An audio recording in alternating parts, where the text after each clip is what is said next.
Let's get to work. Let me begin by thanking Ranking Member Graham and the other members of this committee for being with us this morning. Some will be here, some will be virtual. And I also want to thank the many witnesses who will be with us today remotely because of the pandemic. Today, we are going to be discussing an issue that, in my view, is of enormous consequence, both morally and economically, but it is an issue that gets far too little discussion, and that is the crisis of income and wealth inequality in our country. The simple truth is that today in America, the very, very rich are getting much richer, while tens of millions of working-class Americans are struggling to put food on the table and take care of their basic needs. This morning, we are going to learn why it is that the middle class in our country, once the envy of the world, whole world looked to the United States and saw a growing and strong middle class, but why it is that that great middle class has been in decline for decade after decade after decade, while at the same time there has been a massive transfer of wealth from working families to the top 1%, an issue that needs to be discussed. We're going to be talking about why it is that during this horrific pandemic, 63% of our workers have been living paycheck to paycheck, worried that if somebody in the family gets sick or the car breaks down, they will be thrown into financial desperation because they don't have the money to pay those bills. Meanwhile, same exact time, 660 billionaires, richest people in America, have become $1.3 trillion richer. So during the pandemic, millions of people are struggling, put food on the table. Handful of billionaires are becoming much richer. We're going to talk about the obscenity of the 50 wealthiest Americans now owning more wealth than the bottom half of our society. 50 people, half of our people, 160 million people. While at the same time, over 90 million Americans are uninsured, have no health insurance, or are underinsured, can't afford to go to a doctor when they get sick. Is that the America that we want? I don't think so. We'll be asking about how it happens that the top 1/10 of 1% now owns more wealth than the bottom 90%. 1/10 of 1%, more wealth than the bottom 90%. And two individuals, Bezos and Musk, now own more wealth than the bottom 40%. And meanwhile, we're looking at more hunger in America than at any time in decades. Incredibly, if income inequality had remained the same as it was in 1975, the average worker in America would be making $42,000 more today than he or she is earning. Instead, as the number of billionaires explodes, the average worker in America is now making $32 a week less than he or she made 48 years ago after adjusting for inflation. So you got a huge explosion in technology, worker productivity, average worker today making less in real dollars than they did 48 years ago. And today we're going to be talking about what it means morally and economically when one person in this country, the wealthiest person in the world, Jeff Bezos, has become $77 billion richer during this horrific pandemic while denying hundreds of thousands of workers who work at Amazon paid sick leave and hazard pay. As you may know, I asked Mr. Bezos to testify at this hearing. He declined my invitation, and that's too bad, because if he was with us this morning, I would ask him the following question, and that is, Mr. Bezos, you are worth $182 billion. That's a B. 182 billion. You're the wealthiest person in the world. Why are you doing everything in your power to stop your workers in Bessemer, Alabama, from joining a union so that they can negotiate for better wages, better benefits, and better working conditions. While Mr. Bezos would not be with us today to answer those questions, we are going to hear from Jennifer Bates, an Amazon worker in Bessemer, Alabama, who will tell us what it's like to work for one of the most profitable corporations in America and why she and her co-workers are trying to form a union there. But let's be clear, Amazon and Jeff Bezos are not alone. The American people are increasingly disgusted with the corporate greed they are experiencing every single day. They're sick and tired of corporate CEOs who now make 320 times more than their average employees, while at the same time give themselves big bonuses, all kinds of golden parachutes, and yet they cut back on the health care that their workers have. They want corporations to invest in workers, in decent wages, benefits, and working conditions, not just higher dividends, stock buybacks, and outrageous compensation packages for their executives. And that is why I am introducing legislation today to impose an income inequality tax on corporations that pay their CEOs over 50 times more than their average workers. It has always been true, of course, that CEOs make more than their employees. But what has been going on in recent years is totally absurd. In 1965, CEOs of large corporations made just 20 times as much as their average workers. Today, those CEOs now make over 300 times, and in some cases, over 1,000 times more than their average workers. That is absurd, that is wrong, and that has got to change.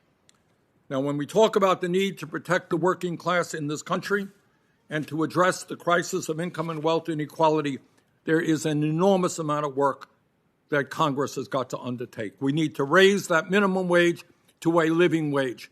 Nobody who works 40 hours a week should live in poverty, and that living wage should be at least $15 an hour. We need to make it easier for workers to join unions, not harder. The massive increase in wealth and income inequality today can be directly linked to the decline in union membership in America. We need to create millions of good-paying jobs, rebuilding our crumbling infrastructure, our roads, bridges, wastewater plants, sewers, culverts, building the affordable housing that our people need. We need to transform our energy system away from fossil fuel. And when we fight to protect our kids and this planet from climate change, we also create millions of good-paying jobs. We need to guarantee and do what every other major country on earth does, and that is to guarantee health care to all people as a human right. Health care is a human right, not a privilege. We need to make sure that all of our young people in this country have the right to get a higher education regardless of their income. And yes, we need to make sure that the wealthiest people and large corporations start paying their fair share of taxes. Now, I know that my Republican colleagues have a different view. I suspect that Senator Graham will disagree with one or two things that I've said, may be wrong about that.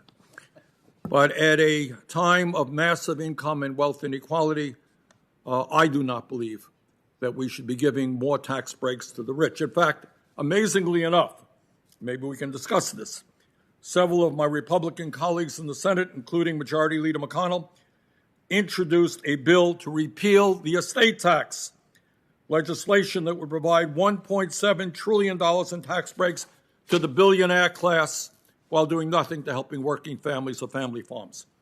Let's be clear, repealing the estate tax would only benefit the top 0.1% who inherit over $11.7 million. 99.9% of the American people would not receive a penny if this legislation became law. So, bottom line is, today we are discussing a huge issue that has broad implications for every person in this country, and I look forward to our panelists' presentation and to the discussion. Senator Graham. Thank you, Mr. Chairman. One thing we will agree on is that you believe this. You have been the most consistent voice, I think, in the country over a long period of time on issues like this. We do have disagreement, but I like working with people who believe what they believe. Now, here's some common ground, I think. Most of us don't want the consolidation of wealth and power to lie in the hands of the few through ill-gotten gain, through monopolies, through unfair trade practices, through criminal enterprise, market manipulation. But if you can make your money legally and fairly, good for you. And that brings us to the question of big tech. I don't know what we do about this, Mr. Chairman, but the question for me is, have we let too much power consolidate in the hands of big tech? Is it a virtual monopoly in terms of the flow of information? And have we allowed these new technologies to become the modern version of robber barons of the last century? And I would like to talk more about that. I don't know if you need to break these companies up or not, the Section 230 and other things we need to revisit. But generally speaking, it's been a capitalist nation, and hope it remains so, with regulation to prevent environmental abuse and make sure people play by the rules. To me, the government plays a role in keeping the water in the banks. When people start creating monopolies, that's unfair to other competitors. When people cheat and scheme and get rich off bad business practices, that's something we all should be concerned about. But the Gallup poll company has been asking Americans what they think most important problem facing the country every month for a long time. In the latest survey, 26% said it was the coronavirus. Just 1% said it was the gap between rich and poor. Now, how can that be? I actually believe that. I believe that most Americans don't spend their time wondering about how to take from somebody else.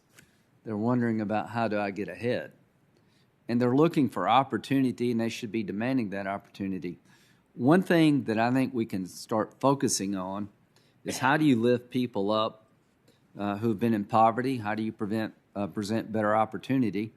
There's the way described by the chairman, and I think the other way that I like is Senator Scott, who's focused on enterprise opportunity zones in blighted neighborhoods, making sure that there's tax advantages for businesses like Amazon and others to go into these neighborhoods and increase wages by having better business opportunity. But all of us have one thing in common here on this committee. We had good educations. And if you want to level the playing field for America, make sure that every kid, regardless of zip code, has an adequate opportunity to be well educated. And I believe in public school systems. I'm a product of it. But the question becomes, what happens when a public school fails time and time again? What are the things that we can do to level that playing field? So here's what the Census Bureau said, that the poverty rate hit an all-time low in 2019, and that between 2017 and 2019, income equality actually declined, that before the pandemic, the unemployment rate was at a 50-year low. The rates for African American, Hispanic, and people with disabilities hit their lowest unemployment levels on record.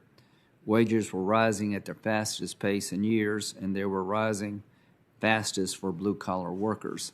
So there's two different models being suggested here, and I think the model that we're suggesting is that accumulation of wealth through monopolies and other unfair trade practices or manipulation of markets or criminal enterprises, we should all be against that. But like Bill Gates, you invented something a lot of people want. Amazon, they found a way to get you products that you want. The problem, Mr. Chairman, is online shopping may put brick and mortar businesses out. So one of the things that I've been focused on is making sure that sales taxes are collected from online vendors like a brick and mortar business like my family had, because that would create a tax advantage for online businesses. So I want a level playing field in terms of regulation and taxes and educational opportunity. And I think that's the role of the government, not picking who gets this and who gets that and what is too much money. I think if the government gets in that business, it will do more harm than good. But I'm looking forward to working with you on this and many other issues.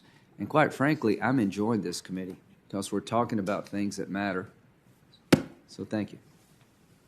Senator Graham, thanks very much. Now we're going to go to our witnesses, and we have some great witnesses this morning, and I thank all of them for their willingness to be with us. First, we have Robert Reich.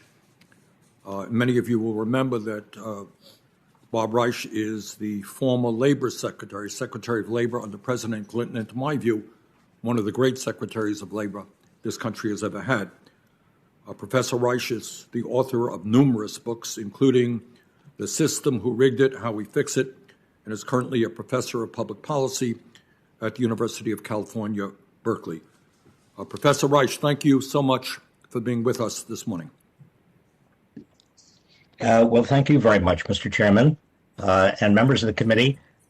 With your permission, I will simply provide my testimony and submit it to the committee. Also, several charts that I think the committee might find very useful. Let me just say, and I'm going to summarize very quickly, even before the pandemic, America had the widest inequalities of income and wealth we have had in a century, and wider than any other developed nation. The median wage in the United States has barely budged for 40 years when you adjust for inflation, even though the economy of the United States is almost 3 times larger. And more than half Americans earn so little that they have to live paycheck to paycheck. Now, this is something new in the history of at least post-World War II America. We've never seen the degree of inequality we're now experiencing. Increasingly, the economy's gains have gone to the top. The richest 1/10 of 1%, Mr. Chairman, as you said, I want to just underscore this. The richest 1/10 of 1% has almost as much wealth as the bottom 90% put together. And again, the compensation packages of the top executives of big companies, CEOs, have soared from an average of 20 times that of the typical worker 40 years ago, or 60 times when I was labor secretary, to 320 times today. And, you know, the pandemic has just made all of this much more stark. America's 660 billionaires have together become $1.3 trillion richer. This would be enough, by the way, this $1.3 trillion that they have gained during the past year would be enough for them to give every American a $3,900 check and still be as rich as they were before the pandemic. The American Rescue Plan, just enacted, is helpful in this regard, but I think it's very important for this committee to look at the underlying structure of power. Power is a word that we don't use very often when we talk about the economy, but there has been a huge shift in power over the last 40 years, a shift toward very large corporations, and Senator Graham is absolutely right. There has got to be much more emphasis on fighting monopolies, and it's monopolies both in terms of big high-tech companies, also monopolies in terms of high finance, big pharma. I mean, you go around this country today and you see more concentration, more economic concentration than we've seen at any time in the last 60 years. And also that economic concentration translates into political power. We've got a severely imbalanced political economy. We have fewer than 7% of our workers are in unions today. 50 years ago, over a third of workers in the private sector were unionized. 50 years ago, giant corporations didn't have the power to suppress prevailing wages. They didn't have platoons of Washington lobbyists, which they have today. Another very important indication of what's happening and what's happened is that before the 1980s, the main driver of profits and the stock market was economic growth. But research has shown, and I include some of that research in my testimony, that since the late 1980s, the major means by which corporations have increased profits and stock prices has been by keeping payroll down. and that has hurt the working class. I mean, the working class in this country has taken it on the chin. The working class needs to understand that this is about, there's not a market someplace in the atmosphere, in nature. I mean, the market is a human creation, and what has happened as power has shifted dramatically toward big corporations and against workers because they don't have unions to represent them. You have a change in the structure of the market, a dramatic change. And to rebalance the economy, it is necessary to provide more vigorous use of antitrust, substantially higher taxes on growing accumulations of income and wealth at the top, stronger labor protections to enable workers to join together to gain higher wages and benefits, and also greater restrictions on the use of private and corporate wealth to influence political decisions. I have much more to say, but I just want to, and I will eagerly await your questions, Mr. Chairman and members of the committee. Mr. Secretary, thank you very much. Our second witness is Sarah Anderson, a Director of Global Economy Project at the Institute for Policy Studies. Ms. Anderson has studied income and wealth inequality for years and is a well-known expert on executive compensation. Ms. Anderson, thanks so much for being with us. Thank you. Thank you very much for this opportunity. I am Sarah Anderson with the Institute for Policy Studies, and I've been researching inequality for more than 25 years, concentrating on what might be the single most dramatic driver of that inequality, the growing gap between CEO and worker pay. This is a systemic problem in corporate America. In 1980, the average gap between big company CEOs and typical worker pay was 42 to 1. Over the past 20 years, that gap has averaged about 350 to 1. This growing pay divide is also a driver of gender and racial disparities. Nearly 90% of Fortune 500 CEOs are white men, while women and people of color are disproportionately a large share of low-wage workers. But we all pay a price for this executive excess. Back in 2008, executives chasing huge bonuses crashed our economy, leaving millions homeless and without jobs. In the wake of that disaster, Senator John McCain and many other lawmakers called for a $400,000 cap on pay at all companies receiving taxpayer assistance. But corporations and Wall Street banks not only blocked that proposal, they designed compensation packages to help executives rebound more quickly than ordinary Americans. Today, we're living through a period of even greater national suffering, and a period when frontline workers have proved how essential they are to our economy and our health. And yet, once again, many corporate leaders are focused on bending the rules to protect massive CEO paychecks. Let me give you a few examples. At Coca-Cola, none of the top executives met their bonus targets last year, but the board gave them all bonuses anyway. The CEO wound up with $18 million in total compensation, over 1,600 times as much as the company's typical worker pay. Or look at Carnival. Remember how they stranded their employees on their cruise ships for months without pay? Meanwhile, the board gave the CEO a special retention and incentive award that lifted his overall pay to more than $13 million, a 22% increase over 2019. At Tyson Foods, 12,000 frontline workers contracted COVID last year, but that didn't stop the board from giving executive stock grants to make up for the fact that they hadn't met their bonus targets. One of these executives was company chair John Tyson, who was hardly in dire need. He's seen his personal wealth increase 62% during the pandemic to $2.4 billion. Research by my Institute for Policy Studies colleagues and Americans for Tax Fairness shows that the combined wealth of all 660 US billionaires has soared by 1.3 trillion during the pandemic. Many of them, of course, owe their fortunes to their years as CEOs. Now, corporate executives didn't cause the pandemic in the direct way that executives' reckless behavior led to the 2008 crash. But many CEOs did make working families much more vulnerable to the current crisis by outsourcing jobs and turning millions of the jobs that remained into low-wage, part-time work without benefits. We can and must do better as a nation than to accept a business model that creates prosperity for the few and precarity for the many. This isn't just bad for workers, it's also bad for business. Research shows that having these extreme gaps undermines morale, which lowers productivity. In this time of crisis, we also must seek common ground, and we have common ground when it comes to CEO pay. In fact, a Stanford survey found that 52% of Republican voters actually want to cap CEO pay relative to worker pay. I'll end with a few policy solutions that are far more moderate than what a majority of Republicans support. First, the Tax Excessive CEO Pay Act.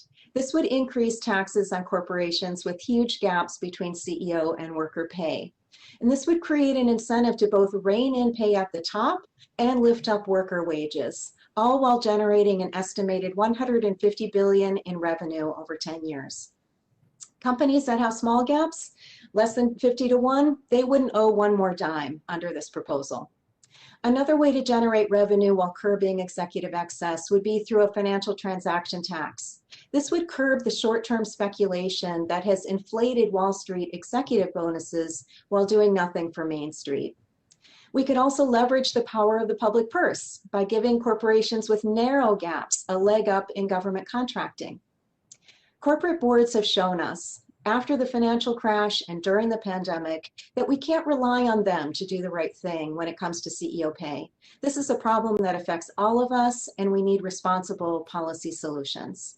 Thank you very much. I look forward to your questions. Ms. Anderson, thank you very much. Our next panelist is Jennifer Bates. Ms. Bates is an Amazon worker at the Bessemer, Alabama Fulfillment Center. She and her co-workers are trying to form a union in Amazon with the Retail, Wholesale, and Department Store Union. I invited both Ms. Bates and Amazon founder and executive chairman Jeff Bezos. I'm very happy Ms. Bates agreed to testify, unlike Mr. Bezos. Ms. Bates, thank you very much for being with us. Thank you, Chairman Sanders, ranking members Graham, and members of committee. Thank you for the opportunity to testify today. Amazon brags it pays workers above the minimum wage. What they don't tell you is what those jobs are really like. And they certainly don't tell you that they can afford to do much better for the workers. Working at Amazon warehouse is no easy thing. The shifts are long, the pace is super fast, you are constantly being watched and monitored. They seem to think you are another machine. I started working at Amazon in May of 2020, not too long after they opened. By my third day, I was hurting. I looked around and saw it wasn't just me. I mentioned it to my sister, who also worked there at the time, and she just told me it only gets worse. At Amazon, you are on your feet, walking all the time and climbing stairs to get to your station and move products. We have only 30-minute breaks during a 10-hour shift, 2 30-minute breaks during a 10-hour shift, which is not long enough to give you time to rest. The place is huge, the size of few football fields. Just walking the long way to the bathroom and back eats up precious break time. My coworkers and I, older, younger, middle-aged people, limp and climbing up and down the stairs in the 4th-floor building. When I first came to Amazon to work, I noticed there was one elevator for human use. When I tried to use it, a coworker stopped me and told me that we were not allowed to use it. Then I noticed that around the facility, there were plenty of elevators, but the signs say material only, no riders.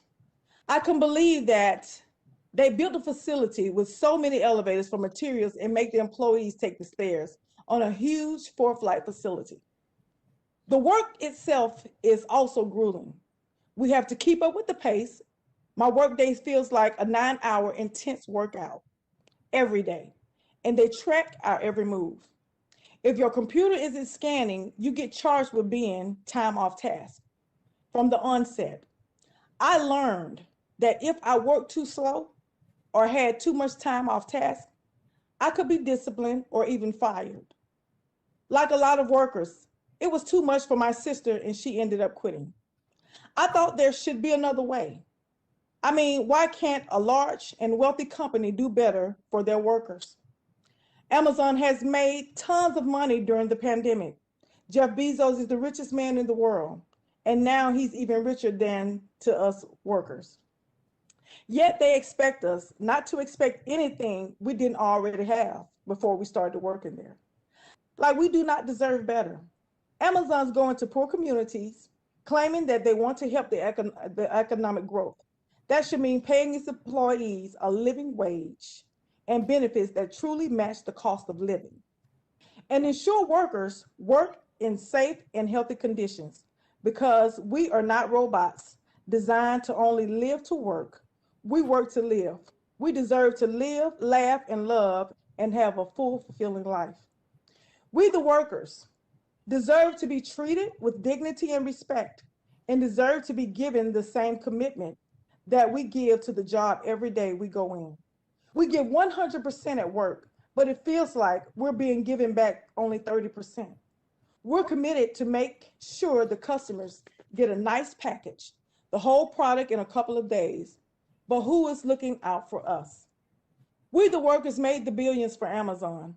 I often say we're the billionaires, we just don't get to spend any of it.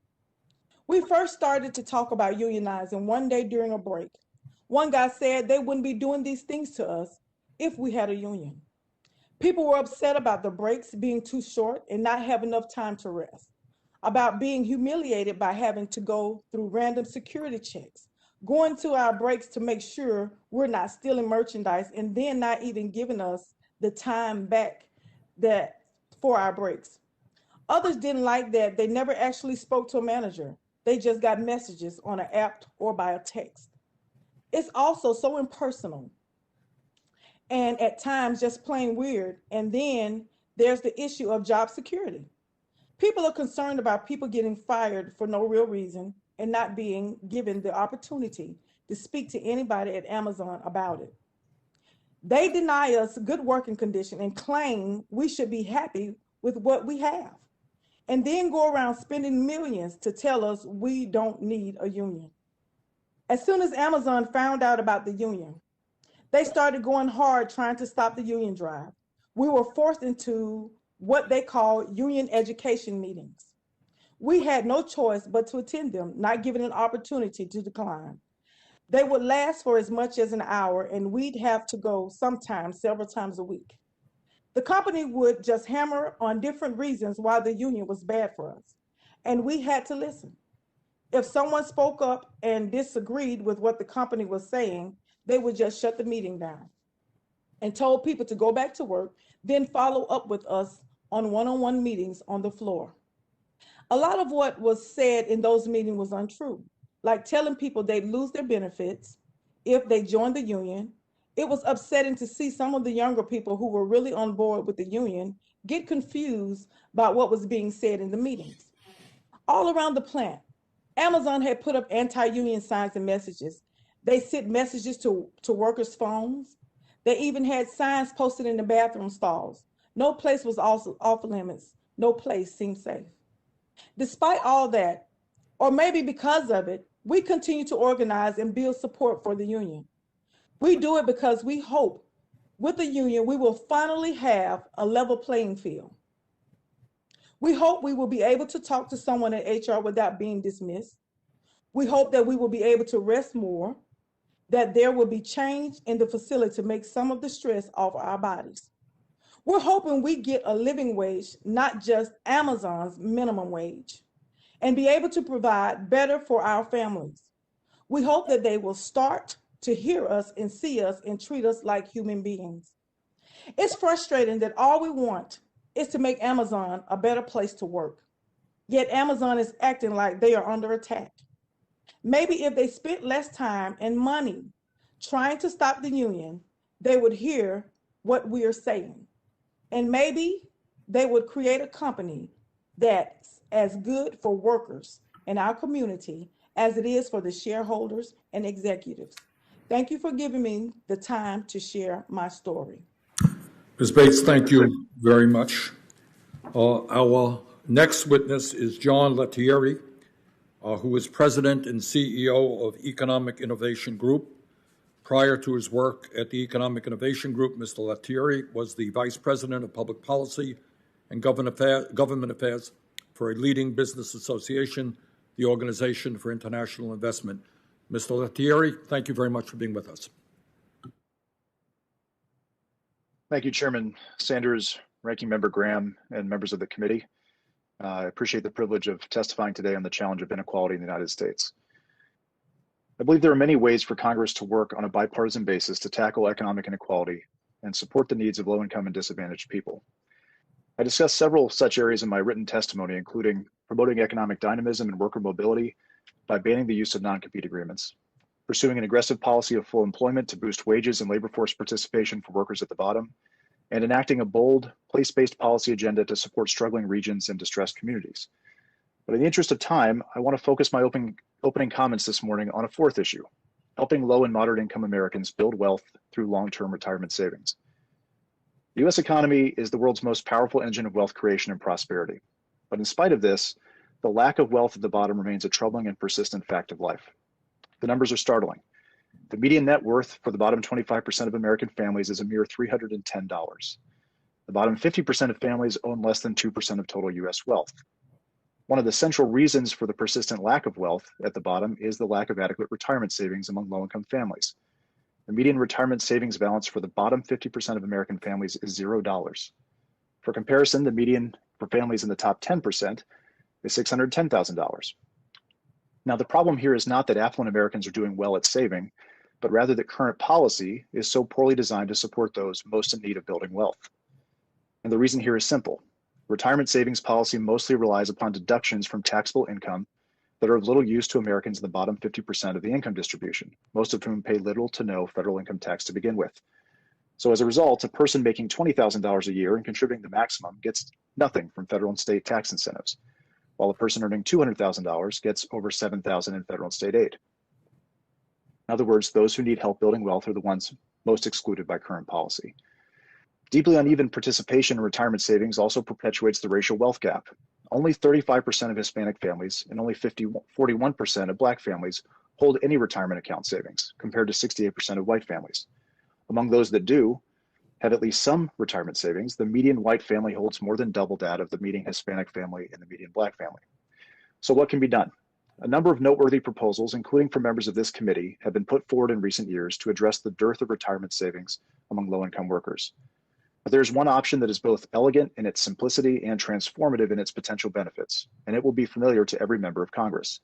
And that is to make all low and moderate income workers eligible for a program modeled after the federal thrift savings plan,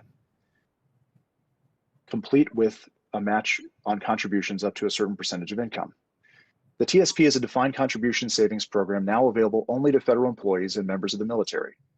In a paper soon to be published by my organization, co-authors Dr. Teresa Geralducci of the New School and Dr. Kevin Hassett, former chair of the White House Council of Economic Advisors, make the case for expanding access to the TSP to tens of millions of Americans who currently do not enjoy participation in an employer-sponsored plan. They argue that the design of the TSP makes it an ideal model for helping low and moderate income workers build wealth, ensure a comfortable retirement, and grow a nest egg that can be passed on to future generations. The TSP is an incredibly well-designed program.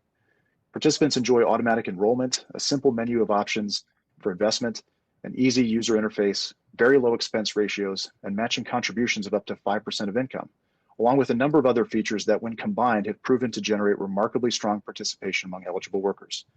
The beauty of the TSP is that it is a proven and carefully studied model that performs exceedingly well for the very traditionally marginalized workers that have largely been neglected by U.S. retirement policy. Participation rates, for example, among those with a high school degree or less and workers in the bottom 1/3 of earnings have reached as high as 95%. And such workers on average contribute a significant share of their earnings to their TSP accounts. In other words, the TSP already provides compelling evidence that low-income, limited education workers will avidly participate in a well-designed savings scheme if it's made available to them. Creating such a pathway for working Americans to build wealth through a widely available and portable program modeled on the TSP would be a transformative step towards ensuring that everyone in this country has a meaningful stake in national economic growth and prosperity. Such a program would be in addition to, not in place of, Social Security, filling the gap in current policy to support tens of millions of workers, including part-time and gig workers, who are most in need of additional support. And early estimates suggest that the enormous social and economic benefits generated by this policy could be achieved at relatively little cost, as the forthcoming paper and subsequent analyses will demonstrate. Boosting incomes, wealth, and well-being for those at the bottom is a worthy policy goal that should be tackled from a number of complementary directions. And I believe this is one of the most important. Thank you, and I look forward to taking your questions. Mr. Letieri, thank you very much for your presentation. Our last witness is Scott Winship, Director of Poverty Studies at the American Enterprise Institute. Before joining AEI, Dr. Winship served as the Executive Director of the Joint Economic Committee. Mr. Winship, thank you very much for being with us. Thank you, Mr. Chairman. Chairman Sanders, Ranking Member Graham, and members of the committee, thank you for inviting me to appear today to discuss inequality in the United States. Policymakers confront difficult decisions, prioritizing challenges facing the nation. Obviously, to the extent that some issue merits being designated a crisis, it should command the highest levels of attention. But income and wealth inequality do not constitute a crisis. The conventional wisdom that inequality has risen dramatically is wrong. Based on influential research, it turns out to have suffered from mismeasurement problems. Even if inequality had risen by as much as is often claimed, over the same period, middle-class incomes have risen significantly and are at all-time highs. Poverty has fallen sharply and is at an all-time low. Other sets of problems deserve more of our attention. 20 years ago this September, Thomas Piketty and Manuel Saez published their first estimates of income concentration in the United States. As I discuss in my written testimony, these estimates turned out to have important flaws, since acknowledged by Piketty and Saez. These figures indicate that the share of income received by the top 1% rose 14 percentage points between 1979 and 2019. However, improved estimates from Gerald Otten and David Splinter put the likely increase at just 4 points. These figures do not take into account taxes nor most government transfers. In other words, they ignore most of the ways that federal policy already reduces inequality. After taxes and transfers, Otten and Splinter find that the top 1%'s share rose from 7.2% in 1979 to 8.7% in 2017. As income measurement has improved, it seems ever likelier that the perception of a crisis in income inequality stems from statistics that turn out not to reflect reality. The wealth concentration estimates of Saez and Gabriel Zucman have also been influential, leading to calls for wealth taxation. However, their research has been challenged by Matthew Smith, Owen Zidar, and Eric Zwick. They report an 8-point rise in the top 1% share from 1979 to 2016, compared with the 13-point rise Saez and Zucman report over the same years. Measuring wealth, however, is subject to complicated challenges, which I discuss in my written testimony. Here, I will only point out that most Americans would save more for retirement, absent the strong likelihood that they will be able to count on receiving senior entitlements from the federal government. If they saved more, that would show up in the data as higher wealth. Yet we do not count these government promises in wealth. Smith, Zidar, and Zwick find that the share of wealth owned by the top 0.1% rose from around 9.5% in 1989 to 14% in 2016. But after adding the value of Social Security, the increase was only from 8% to 10%. Even if income or wealth concentration had risen more sharply, it would matter whether increasing inequality had come at the expense of people and families below the top 1%.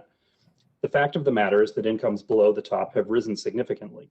The Congressional Budget Office finds that median pre-tax household income rose between 32 and 41% from 1979 to 2017. And the increase was 54 to 61% after taxes and transfers. That amounts to $30,000 in an additional inflation-adjusted income. According to the official measure, the poverty rate in 2019 was lower than ever before among all Americans, all American families, families headed by a single woman, non-Hispanic whites, Blacks, Hispanics, and Asians. As I discuss in my written testimony, official statistics are biased in a variety of ways that dramatically understate the progress we have made reducing poverty. Poverty among the children of single mothers, for instance, fell from 49% in 1982 to 18% in 2014 and is lower today. Before closing, I want to redirect your attention to two sets of issues that I would characterize as crises of opportunity. First is the problem of limited upward mobility out of poverty. Even as we have driven child poverty rates down, that has not resulted in a greater chance that children raised in low-income families will make it to the middle class. The lack of progress boosting upward mobility is even more worrisome because it prevents us from narrowing vast disparities in mobility between Black and white children. A second crisis of opportunity involves the deterioration of our associational life. Relative to 40 or 50 years ago, Americans marry less often, live further from family members in adulthood, do fewer things together with their neighbors, attend religious services less often, join fewer groups, and spend less time with coworkers outside the workplace. Economic residential segregation has worsened, trust in institutions has diminished. Single parenthood has increased, along with non-marital birth rates and divorce. Since these problems predate the increase in inequality and have occurred as poverty rates have fallen, addressing them is likely to require different kinds of policies that would be considered if the goal were to reduce inequality or poverty. Indeed, many policies that would reduce inequality or short-term poverty might be counterproductive in terms of increasing upward mobility or reversing declines in associational life. Policymakers should take care in labeling some economic or social challenge a crisis. People, of course, will differ in their assessment about how serious an issue is, but a crisis that is declared on the basis of questionable data and questionable claims about why that data is important runs the risk of crowding out more pressing national problems. It is difficult enough identifying solutions to our problems. We cannot let ourselves be led astray in prioritizing them. Thank you very much. Mr. Winship, thank you very much for your testimony. Now we're going to begin the questions. Let me begin my questioning with former Secretary of Labor, Bob Reich. Mr. Secretary, according to your testimony, 50 years ago, General Motors was the largest employer in America, where the typical worker belonged to a union and made $35 an hour after adjusting for inflation. Today, America's largest employer is Walmart, where over half their workforce makes less than $15 an hour, and none of their workers belong to a union. How has the decline in union membership contributed to the increase in income inequality? Mr. Chairman, one of the most dramatic changes in the United States over the past 60 years has been the decline in the percentage of private sector workers who are unionized. 60 years ago, even in fact 50 years ago, 1/3 of all private sector workers belonged to a union. That gave them bargaining power at the firm level. It gave them a voice at the firm level. It also gave them political power, because when you consider 1/3 of all workers unionized, the unionized segment of the workforce actually had a political voice. Now today, by contrast to 50 years ago, only 6.4% of private sector workers are unionized, which means that at the level of the firm, there is almost no union presence in most firms. At the level of national politics, the union voice is far less. The working class voice is far less. And so in both respects and at both levels, you get this severe imbalance. In the 1950s, we talked about the countervailing power represented by American labor unions, countervailing to the great power of American corporations. Countervailing power is now gone.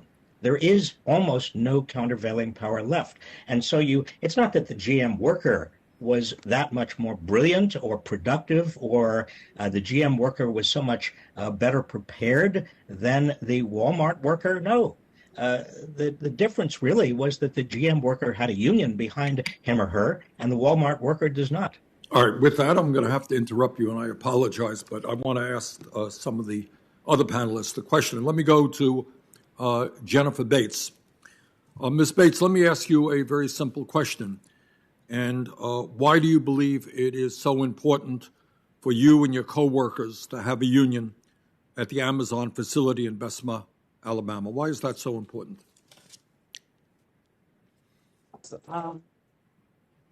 It's important because we need an equal playing field. For so long, people have been walking away from jobs because of the disrespect, inequality. And nobody has actually stood up to say, you know what, it's time for someone to be held accountable for what they're doing. Amazon has a sign that sits outside and says, if you see something, say something. So we decided to stand up and say something. We need better work conditions. We need a better wage for living. We need job security.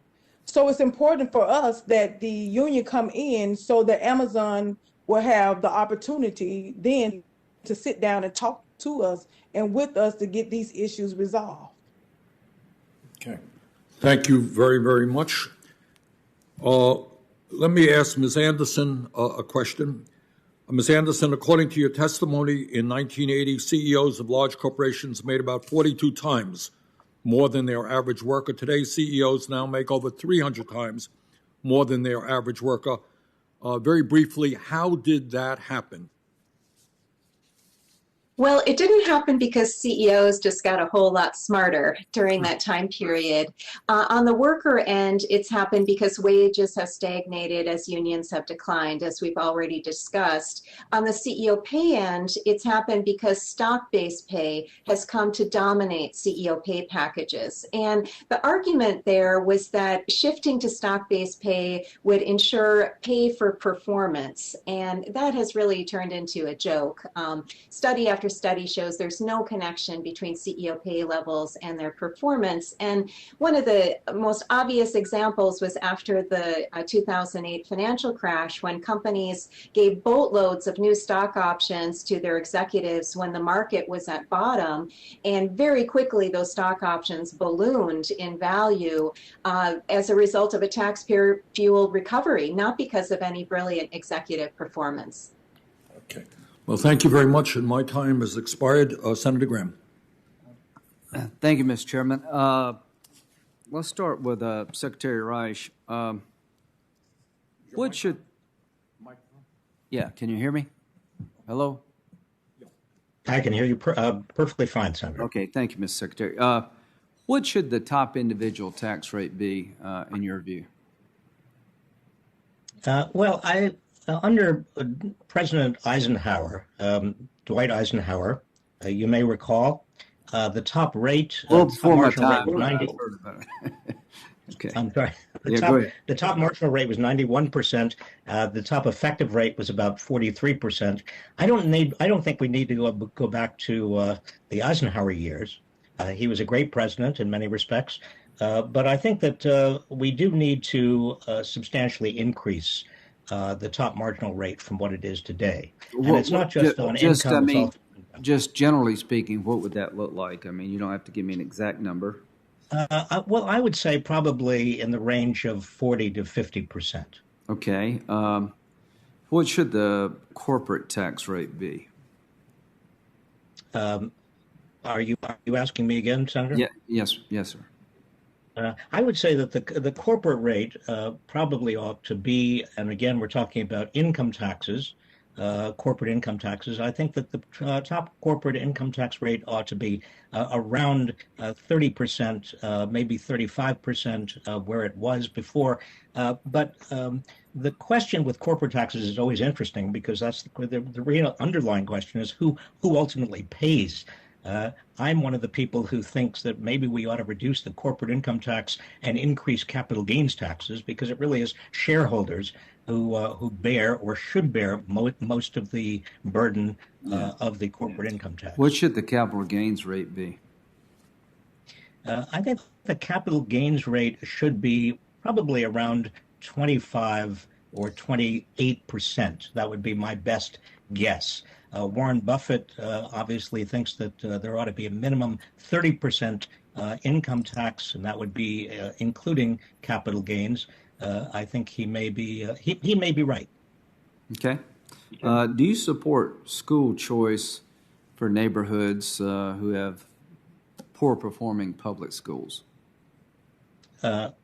Again, if you're asking me, Senator, I support school choice in the sense that I think that poor performing schools do need to be held accountable.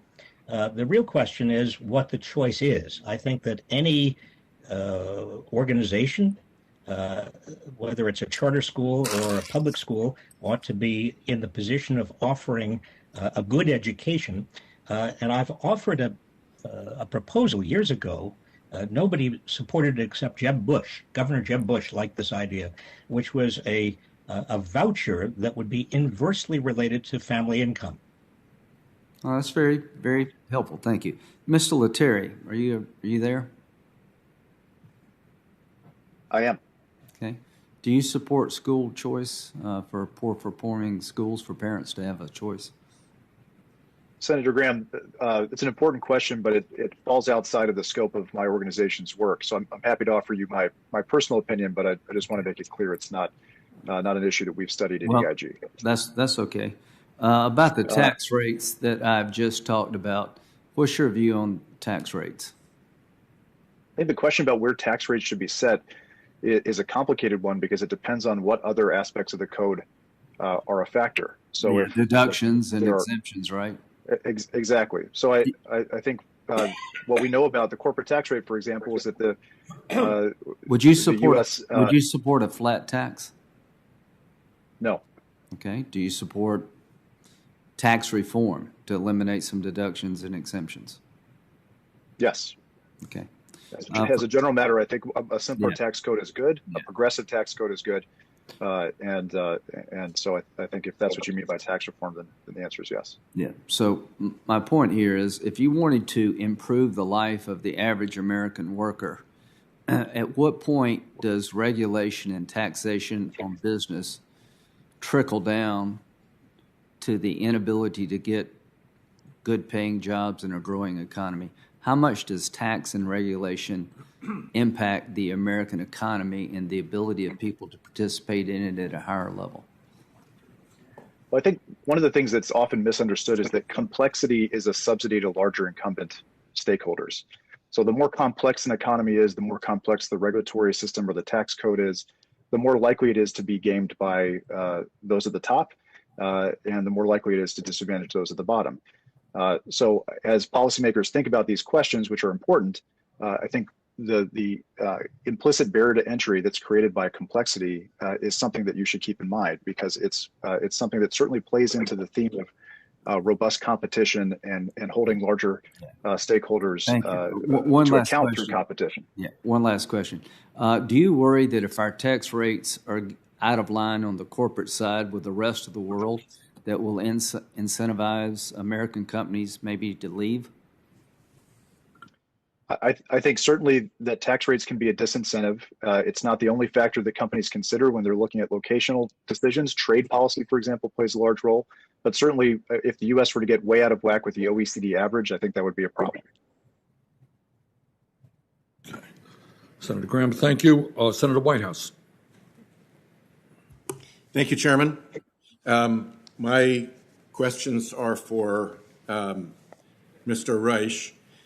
First of all, thank you for your testimony and your graphs. You document unprecedented income inequality in this country, basically since the Gilded Age, which on its own is a problem.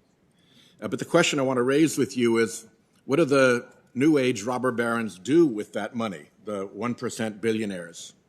We know that some of them start big, famous foundations, and they do charitable work, and good for them.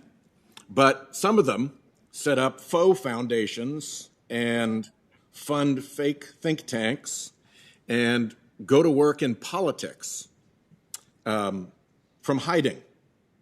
Many of them are billionaires who made their billions in the fossil fuel industry. And the operation that they run with their billions can actually best be compared, in my view, to hostile covert operations like intelligence services run. And so the question is, what happens when income inequality at virtually unprecedented levels spawns political inequality? What happens when you have a quietly ruling political class that is hiding behind dark money outlets to control political parties, to control public debate, to control elections through sponsored think tanks, through captive paid-for media outlets, and through dark money-funded super PACs and independent expenditure political operations. Could you comment on, there's that old line in TV advertising, but wait, there's more. Can you comment on the but wait, there's more of the political inequality that the political hidden use of all this massive fortune that they've aggregated is brought to bear? Yes, Senator, and this is really one of the most important negative consequences of wide inequality and the degree of inequality we have in the United States today. That is, people at the top who are sitting on top of huge amounts of assets can and do use a lot of that money to influence political decisions, not only at the federal level, but also at the state and local level, that in turn increases their wealth. It's a vicious cycle. We see, for example, Amazon in Seattle has spent a great deal of money on city council elections. Amazon around the country is large enough that it can actually have an auction in which it extorts money from states and cities around the country for where its second headquarters is going to be. Dark money is proliferating around the country, as is our corporate public relations efforts to change public attitudes in a direction that a corporation may want.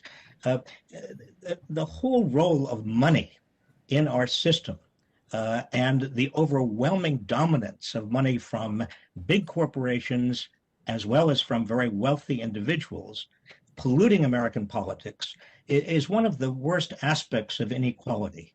And as the great Louis Brandeis, the justice, once said, we have a choice in this country. We can either have a great deal of money in the hands of a few people, or we can have a democracy, but we can't have both. So what happens to citizenship and to the citizenry when a citizen can't tell who the actor is on the political stage? When the ad doesn't say, hi, I'm Exxon and I approve this message, I'm Koch Industries or Charles Koch and I approve this message. Instead, it says, behind some phony front group, Americans for Peace and Puppies and Prosperity approve this message. And you go and look up Americans for Peace and Puppies and Prosperity, and it's a mail drop. What is the citizen left with? The citizen is left with no ability to sift through the messages that citizen receives as to their veracity and reliability. Motive sometimes matters, doesn't it? And if you hide the identity, you also hide the motive, and you hide the ability of the citizen to evaluate the motive and therefore the veracity. Indeed, and the Supreme Court has repeatedly said, as recently as in Citizens United, Senator, as you know, that transparency will cure all of the negative aspects of great wealth and corporate wealth in our political system. Well, that has not happened. We don't have the transparency. Congress has not demanded it. And a lot of dark money and dark money groups and 501c4 groups make it impossible for the citizens to know who is actually providing what message. And I'll conclude by pointing out that a great number of them are in the Supreme Court right now trying to undo that transparency part of the Supreme Court's Citizens United holding. Thank you, Secretary Reich. Thank you, Chairman. Senator Toomey. Thank you, Mr. Chairman, and thanks for holding this hearing, the title of which is The Income and Wealth Inequality Crisis in America. And I think we ought to start with asking ourselves, is this really a crisis? Is that the way we should think about especially the most recent trends in income and wealth inequality? I want to start with a chart that Mr. Reich has provided us. He refers to it as the wage and salary income has dropped as a percent of GDP. And this is the chart he provides in his testimony. And, you know, if you look at it, it does look like, that's a declining trend, right? It was kind of pronounced since 2000. You could argue it goes back further. But, yeah, I mean, it looks like sure looks like it's declining. But what's really interesting is that Mr. Reich chose not to provide all the data that's available. He cuts off the data in 2018. The data for 2019 and 2020 are available. And so let's take a look at what the picture looks like if you include all the available data. If you include all the available data, what you notice is it's the same graph, except we've got this very significant uptick. In fact, it's an upward trend from 2011, clearly an upward trend.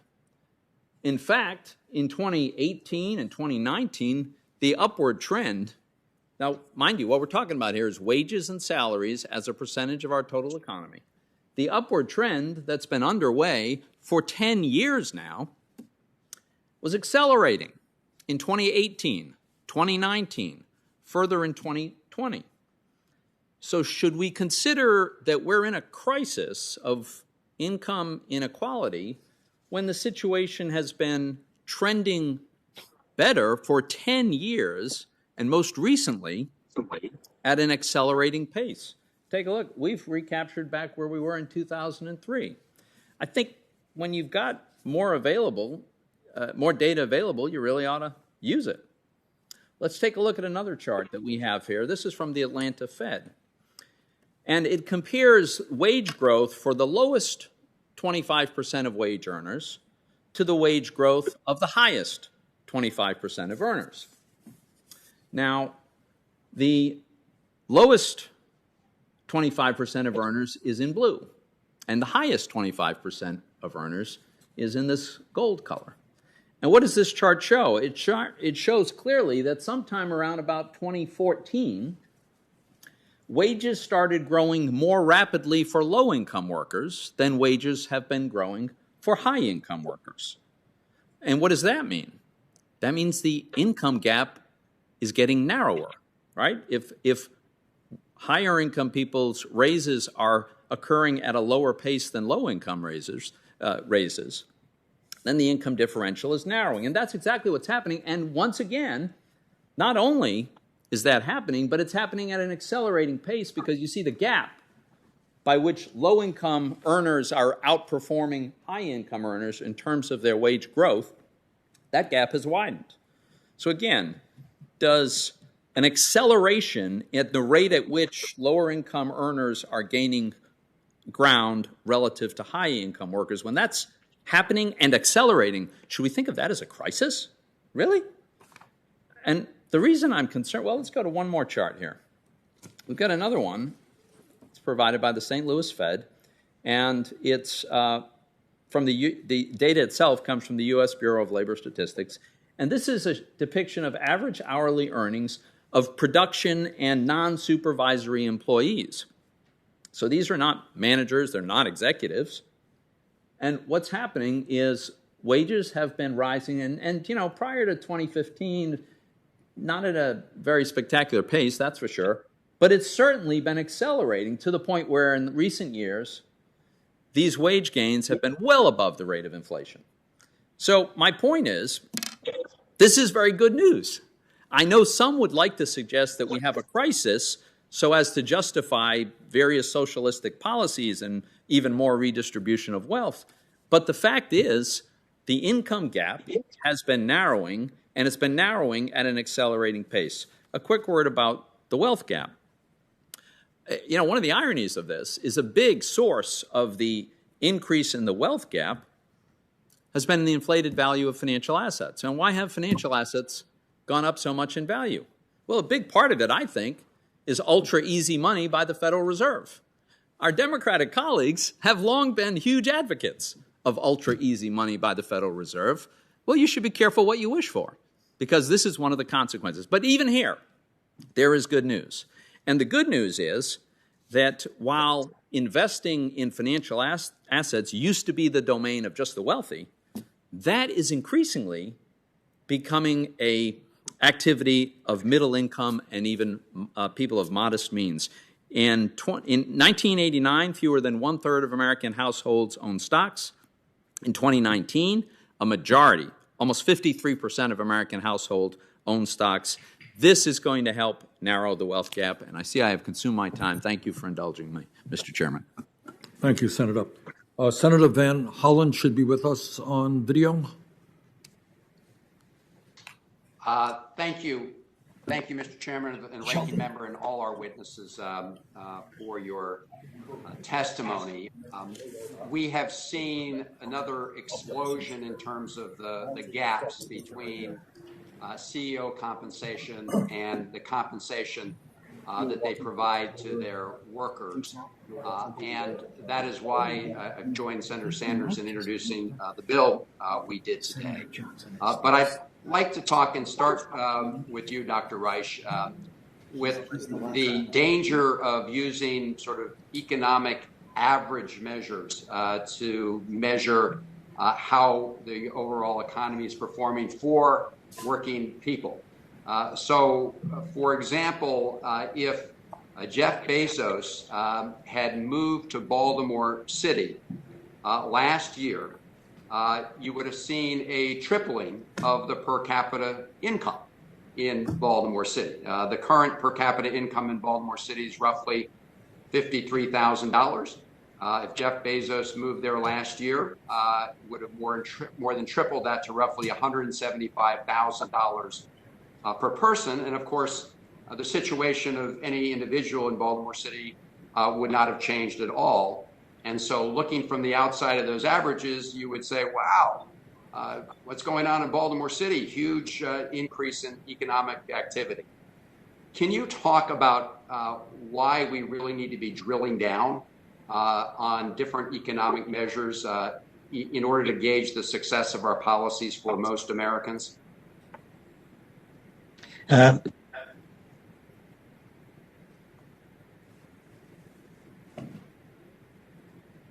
Aggregate measures that simply look at the average, and the average, as you get more and more unequal in terms of income and wealth, the average tells you less and less about how most people are living.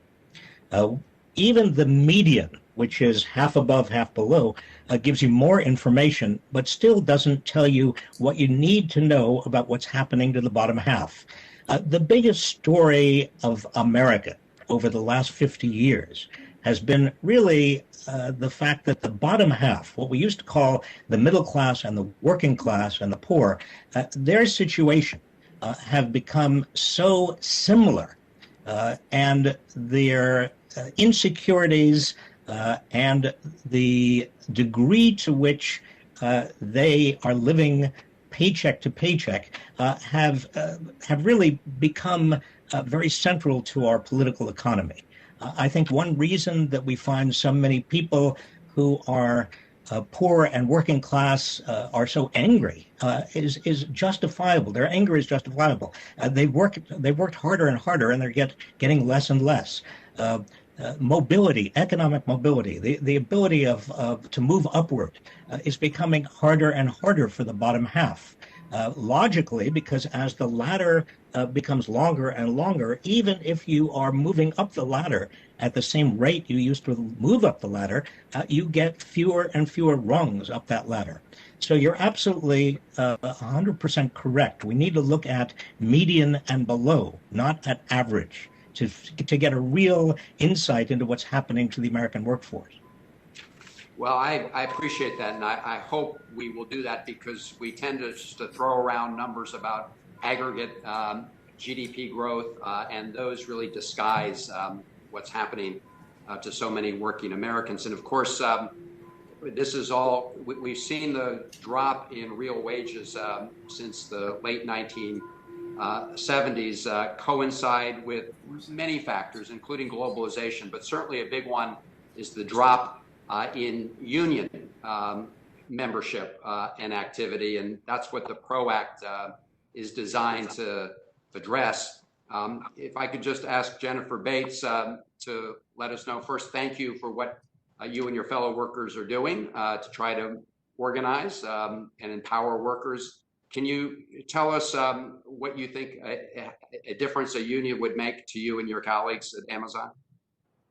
What a union would, the difference it would make, it would allow us to feel more comfortable with coming to work. We're already coming there with commitment But we were coming to work understanding that things are being fair with us. We're able to sit down and negotiate better working conditions to get some of the issues resolved in the facility, that it will allow us to come to work and not have to worry about just getting fired for something that you have no idea that you had done. It helps us to be put in a position where we're able to negotiate a living wage and not just the minimum wage. Just on yesterday, one of my coworkers tried to apply for an apartment and they told her she didn't make enough. And if we would do the study, we'll understand that you have to make at least $39,000 to average to afford an apartment. So it would open the eyes, not just in Bessemer, Alabama, but all over, that the corporations soon pay attention to the working class people, that we're living paycheck to paycheck, trying to get to not just pay the rent or pay mortgage, but we also have to live, put food on the table. So I think the union coming to Bessemer, Alabama to Amazon will really open the door to a lot of things. Thank you, Ms. Bates. We turn now to Senator Johnson. Thank you, Mr. Chairman. I wish Chairman Sanders were here, because I wanted to second, first of all, what Lindsay was talking about, how I think these hearings are very interesting. I think they're also very important. And I would just talk to my Democrat colleagues. I think there's an awful lot of areas of potential agreement here on this particular issue. I'm not so sure that it's the accumulation of wealth that's the main problem here. I think it's the accumulation of power. I think Lindsay was kind of referring to that with its monopolistic power. When I went to Eastern Europe, and I know Senator Whitehouse, you've been to the Munich conference. When you go to Eastern Europe, they always talk about the corruption of the media oligarchs. Well, we have something similar here as well. So you can measure the income disparity, but you can measure asset disparity. I don't have the big charts like Senator Toomey, but here's one way to look at income disparity, and I'll do it for the cameras. This is just simply the 5 quintiles, income earners broken up in 20% increments. And you can see when you're just looking at income, it's a 26 times difference between the lowest quintile and the upper quintile. But it completely changes when you take away taxes from the upper quintile and you add benefits to the lower quintile, and then it's only 3 times differential. So we can all talk about statistics. We can all use them to, I guess, support our arguments. But what I would argue, or what I'd like to say, is let's kind of get together on this. I think we do recognize that there is a problem, and we have to diagnose what caused it. And I see Senator Kaine is back here. I've been talking to him a little bit about, in the past, even with the Republican tax plan. I was not a big fan of it, quite honestly. I voted for it because I think we did need to make our tax system more competitive. But at the time, I was promoting something that I thought would be a better approach, which is tax simplification and tax rationalization. I mean, to me, income is income. The fact that we have so many different types of income that we just arbitrarily assign different tax rates distorts economic activity. I think one of the reasons you see this asset bubble is we've created so many incentives for C corporations to retain earnings. So they don't flow out to their shareholders. They're not efficiently reallocated in through our economy. So one of the things I was proposing is what I would call the true Warren Buffett tax. 95% of American businesses are pass-through entities. The income is taxed at the individual level at individual rates. So why not do it to 100% of corporations? Tax all corporate income at the individual level at individual rates. Income's income. We've worked out all the complications. It's actually quite easy to do. I know it's a departure, but I would love to work with my colleagues across the aisle and my Republican colleagues as well to rationalize and simplify our tax system. Capital gains. The reason we have a lower capital gains rates makes some sense because you don't want to tax mere inflationary gains. But from my standpoint, the better way of doing it is call income income, tax at the same rate, but remove the inflationary gain by indexing the asset. Again, simplify, rationalize the tax system. I don't like social or economic engineering through the tax code. We need to simplify it. We need to rationalize it. And I guess I just want to ask Mr. Winship, first of all, no, let me go to Professor Reich first. Do you disagree with this chart where I'm showing, income without taking account income taxes and benefits, 26 time differential, but when you add in income taxes or deduct income taxes and add benefits, which, by the way, according to Phil Graham, $45,000 average benefits from different welfare programs, tax credits, the lowest 20% in 2020 alone. Real disposable income went up 5.5%. Total savings up $1.6 trillion. Our economy is going to take off with all the pent-up demand, but do you dispute this, Professor Reich? Senator, no, I think that undoubtedly, when you add in taxes and transfers, inequality of income becomes far less dramatic. And that's an argument, I assume, for more taxes and more transfers. But also, let me just stress that wealth inequality is not really touched by that. And one of the biggest problems we have in this country in terms of everything from political influence to the distortions that occur when great wealth is transferred from family to family, from generation to generation, has to do with wealth inequality and not only income inequality. Thank you, Secretary Reich. It's Senator Kane's time now. Thank you, Chair and fellow colleagues. And Senator Johnson, the income is income, something I really believe in too, so there may be some profitable discussions there. I have a chart with me that I hope might be visible behind me depending upon the camera angle. It's not right now. I wonder, thank you for that. And this chart is an interesting chart because I think it shows the different values of the two parties right now, but it also shows potentially a different economic philosophy that we can operate a real-time experiment on. So this takes a look at how the benefits in the Trump 2017 tax cut, the Tax Cut and Jobs Act, were allocated among the 5 economic quintiles of the American public. And then it also shows how the benefits of the American Rescue Plan, passed in February by Democrats, were allocated among the American public. And if you look at the chart, what you see is a couple of things. The quintile of the American public that was most benefited by the Trump tax cut was the top quintile. The quintile benefited by the Democratic American Rescue Plan was the lowest quintile. 65% of the benefit in the Trump tax cut went to the top quintile, whereas more than 65% of the benefit in the American Rescue Plan went to the bottom 3 quintiles. The Democratic Recovery Plan was relatively even in distribution of benefits across the first 4 quintiles of American income, whereas you see a dramatic unweighting and a lack of evenness in the Republican Tax Cut and Jobs Act. Given that the Republican tax plan was passed with unanimous Republican support and no Democratic support, and the American Rescue Plan was passed with unanimous Democratic support and no Republican support, I think these two plans are a really interesting window into the values of the two parties. And the price tags of both plans were essentially the same. The tax cut plan was about $1.9 trillion. The American Rescue Plan was about $1.75 or $1.8 trillion. So I think this is a great chart, and the coincidence of which bars are blue and which bars are red is not a coincidence.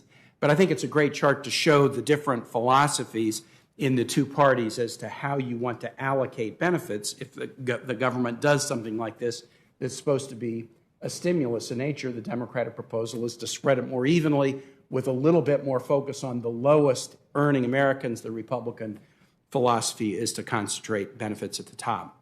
But what I'm interested in, and this is the question I would like to pose to the panelists, is in addition to expressing the values of the parties, I also think we're now going to set up a really interesting 2-year study of what the effect of these what the effect of this legislation is on the American economy.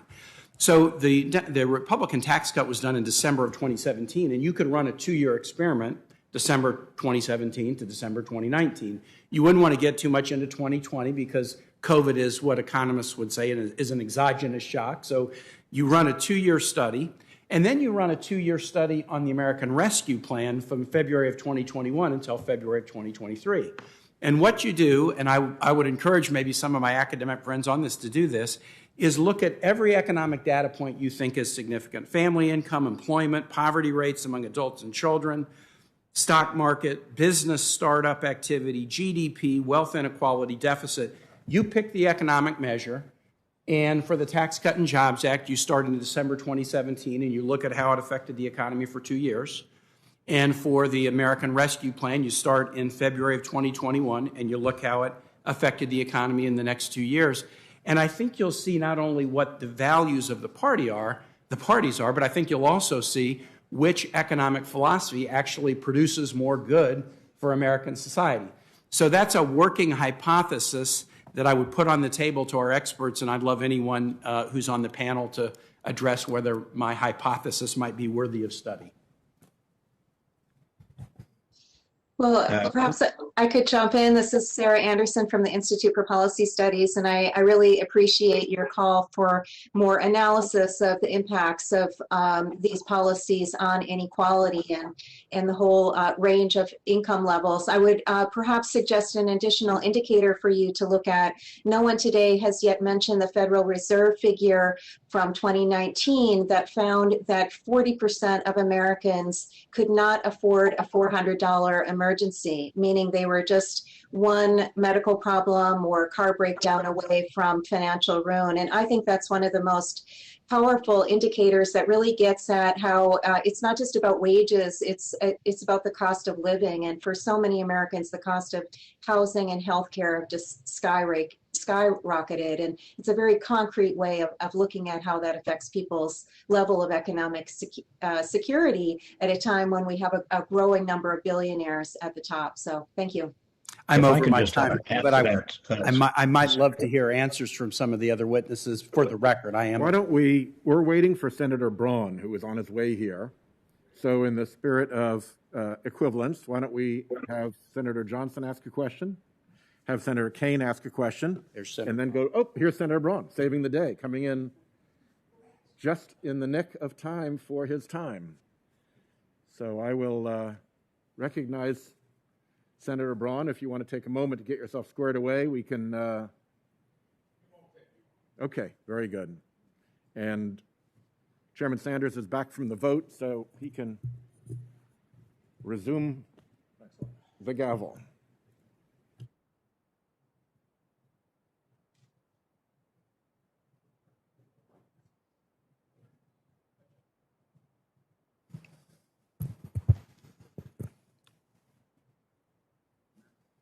Senator Braun. Senator Braun. Thank you, Mr. Chair. So listening to the opening remarks, I've got this to say when it comes to what happens with minimum wage, what happens with income inequality. I think both are valid issues. When it comes to how you tackle it, the difference between Main Street USA, small businesses, family-owned, even mid-sized businesses, it's a lot different than, in my opinion, public corporations where you've got a different dynamic at play. When you look at income inequality, you got to be careful because the opposite of that ends up where you get a central government too overbearing. That's not worked anywhere where it's occurred. And when you look at how did we get into the pickle that we've gotten into currently, I think a lot has to do with many of the major sectors of our economy. And I'd cite healthcare, for instance. You're dominated by a system that has no transparency, has no competition, has barriers to entry, and doesn't have an engaged consumer. The hallmark of what makes markets work. So I think when you hear discussions of, well, Amazon is paying $15 an hour, to me, for a huge corporation, it's got the wherewithal, probably should be more than that. When you look at wage across the country, I think that something needs to be done with the minimum wage, but then you need to look at it from a regional point of view. You don't want to disrupt places like Indiana where it's working because you've got a great business climate. You've also got a low cost of living. So if you do anything with minimum wage, it ought to be done to where you regionalize it. Places like New York City, San Francisco, Seattle probably should be over 20 bucks an hour because their cost of living is so high. But when you go to the extreme of what's been talked about here, I think you end up maybe hurting in the long run if you try to bring the federal government in as someone that tries to moderate the situation, other than maybe making sure that markets are free and unfettered and that they're competitive. And sadly, when you look at many of the places where public companies and corporations rule, you do not have that. So the other thing is, when you look at the structural deficits that we run in this country of close to $1 trillion a year, my first question, if he's still on, would be for Mr. Reich, that how do you, without upsetting an economy that I think was working fairly decently, you were raising wages the old-fashioned way pre-COVID, how do you bridge a structural deficit when it's mostly associated with programs like Social Security, Medicare, Medicaid that we need, but that aren't self-sustaining? And I'd love your explanation. Can you raise revenues in any way that it's not going to upset the economy? That, to me, there's a sweet spot, and corporate rates, when they were moved from 35 to 21, effective corporate tax rates were 18%, largely due to all the exceptions in the code. You talk Main Street employers actually got a tax rate that I think was driving the economy when you took the qualified income deduction and took that rate from 39.6 to 29.6. I'd love to hear your comments on how you, what your idea is on revenue without upsetting the economy. Well, Senator, we've learned that the deficit and the overall federal debt is less of a threat than we thought it was as recently as even 20 years ago in terms of inflation and inflationary expectations. But at some point, we do need to raise revenue. And the question obviously becomes where and how and who is going to pay. The subject of these hearings is widening inequality of income and wealth. And it would seem to me that if we're looking for places to raise revenue, assuming that we come to the point where we say, well, given the needs of this country, we do have to raise revenue, that the place to look is certainly at the top. And I think that the proposals for a wealth tax merit a great deal of attention. Other countries have a wealth tax. We have property taxes at the local level, a form of wealth tax.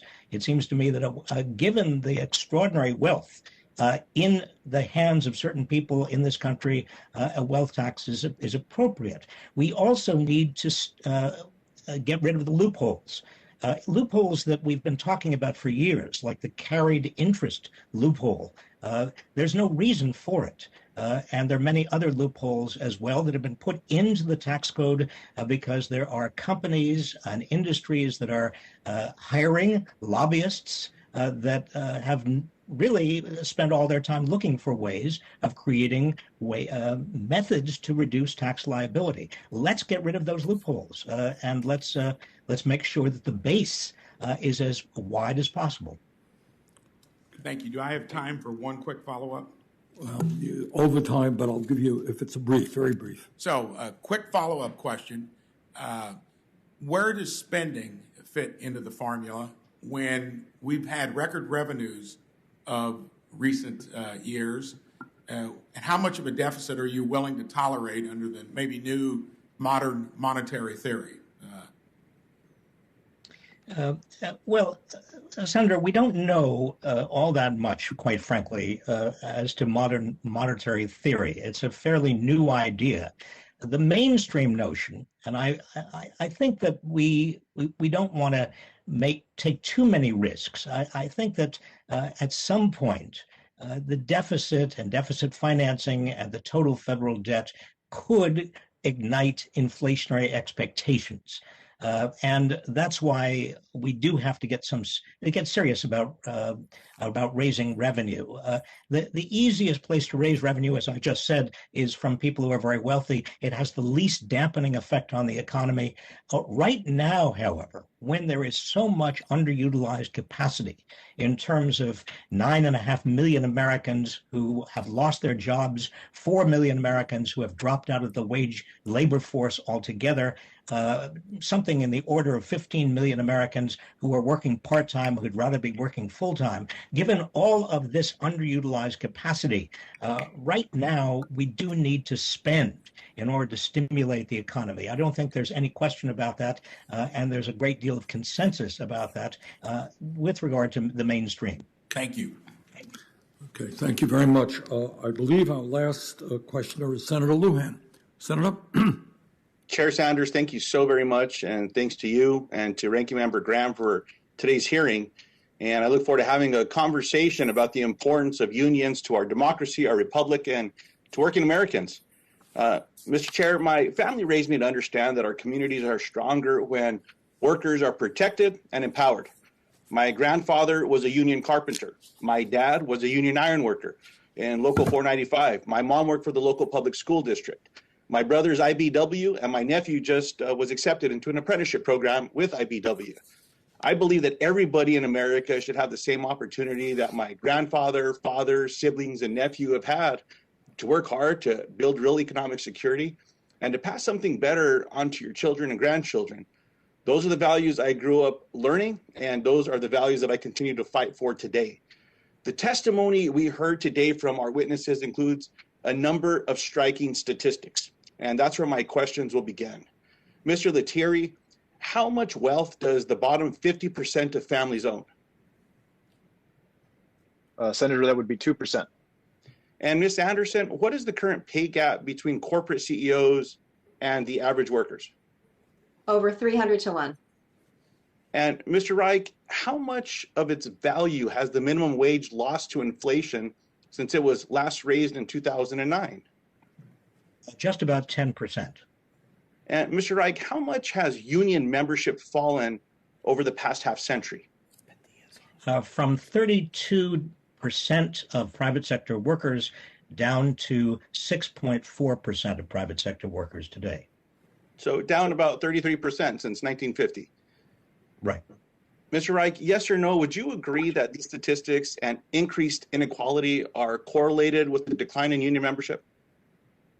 I think they are directly correlated. In fact, if you look at the rise of unions in terms of the percentage of Americans in the private sector who are unionized, and then the decline of unions, you see that the peak years of unionization were from 1940 to 1978, and those were exactly the years when we had the greatest degree of equality in this country in terms of income and wealth spread much more equitably than today. And Ms. Bates, I very much appreciate having you here today. And I want to make sure that I give you some time to answer this question. And it's similar to a question that you were asked earlier. So my question, Ms. Bates, is what would having the opportunity to join a union mean to you and to your coworkers? What having a union will mean to me and my coworkers is that our voices are being amplified. That will give us an even playing field. We'll be able to negotiate better pay wages, which means it's a living wage and not just the minimum wage that Amazon voices. What it would mean is that we will have job security, that people won't get fired for mundane things or be afraid that they're going to get fired for doing something that they had no idea of doing. Will bring us respect, and it bring us a sense of empowerment that when we stand, that we continue to believe that we are valued. Bring the value and commitment that we bring into the jobs, that we receive the same thing. So having a union to amplify what we are saying, it will bring us a sense of security, and not just at the Amazon investment, but all over the country. Ms. Bates, all I have to say to that is amen.